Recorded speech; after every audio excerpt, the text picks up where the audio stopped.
Hi everyone, welcome back to another episode from Gameplay Classic. Today I'm going to be guiding you through how to log out of Real Racing 3 on your mobile device. To log out or sign out of Real Racing 3, launch open the game on your device first and then tap the gear button at the bottom left corner. From the sub-menu that pops up, tap on the gear button once again. Now you will see a logout button popping up at the bottom of the screen. The logout button will appear according to the service you've used to log into the account with. If you've signed in with Facebook, you can tap the logout button right next to the Facebook logo.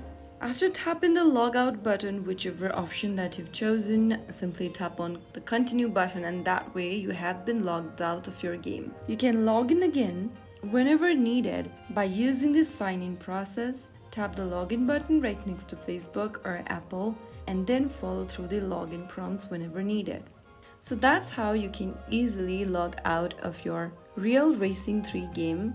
There's no universal logout button, but you can log out generally by using the services that you've previously used while logging into it. If you found the video helpful, don't forget to like, share and subscribe. I'll see you in the next episode. Thank you for watching.